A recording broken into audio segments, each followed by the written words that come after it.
Well, good evening once again. Day 35 of the Biden administration. We now have new accounts of the deadly insurrection, the riot at our Capitol, from the very chief of security officials on duty that day as a mob screaming, "Hang Mike Pence," overran the building and carried out the deadly siege that went on for hours. Today, Congress started its formal investigation into the attack. Senators from two committees this morning heard from one Capitol officer who fought off the rioters. At some point, my right arm got wedged between rioters and the railing along the wall. A CDU sergeant pulled my right arm free, and had he not, I'm certain it would have been broken. I received chemical burns to my face that still have not healed to this day. I witnessed officers being knocked to the ground and hit with various objects that were thrown by rioters. As an American, and as an Army veteran, it's sad to see us attacked by our fellow citizens. Last month, the Washington Post reported that 3 days before the insurrection, an internal Capitol Police alert warned that Congress could be the target of a violent attack. But according to three now resigned officials, Capitol Police Chief Steven Sund, House Sergeant-at-Arms Paul Irving, Senate Sergeant-at-Arms Michael Stenger, that warning never made it to any of the top officials who were charged with securing our Capitol. I actually, just in the last 24 hours, was informed by the department that they actually had received that report. It was received by what we call one of our sworn members that's assigned to the Joint Terrorism Task Force, which is a task force with the FBI.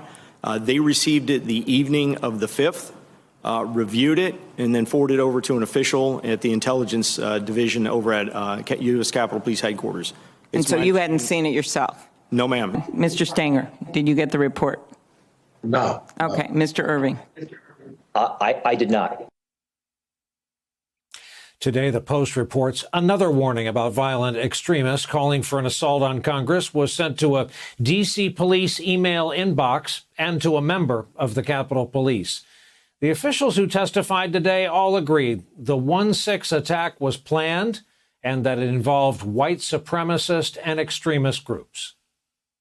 We plan for an increased level of violence at the Capitol and that some participants may be armed. What we got was a military-style coordinated assault. I witnessed insurgents beating police officers with fists, pipes, sticks, bats, metal barricades, and flagpoles. These criminals came prepared for war. These people came specifically with equipment. You're bringing climbing gear to a demonstration. You're bringing explosives. You're bringing chemical spray. They were planning on our agency not being at what they call full strength. Their testimony laid bare the chaos, the mistakes, the tangled bureaucracy that prolonged the siege. And there were conflicting stories about the response. In his written statement, that man, the former Capitol Police Chief Sund, said he had spoken to both sergeants-at-arms about a request for approval to call the National Guard in right after 1 p.m.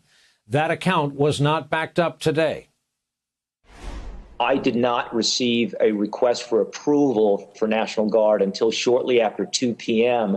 when I was in Michael Stenger's office. Let me get that straightened out. Mr. Sund, do you know when you asked for National Guard assistance? Was it 1:09 or was it 2 p.m.? It was 1:09, sir. The first conversation I had with Chief Sund in that time frame was at 1:28, 1:30. Acting D.C. Metropolitan Police Chief Robert Conti described what happened when the call to request the National Guard finally did go out. Chief Sund was pleading for the deployment of the National Guard. And in response to that, there was not an immediate yes. The National Guard is responding. Yes, the National Guard is on the way. The response was more asking about the plan, what was the plan for the National Guard? And my response to that was simply, I was just stunned that, I have officers that were out there literally fighting for their lives. Today's testimony did not hold everyone's attention. Ted Cruz, back in the Senate after his one-day Cancun getaway, spent some of the hearing on his phone.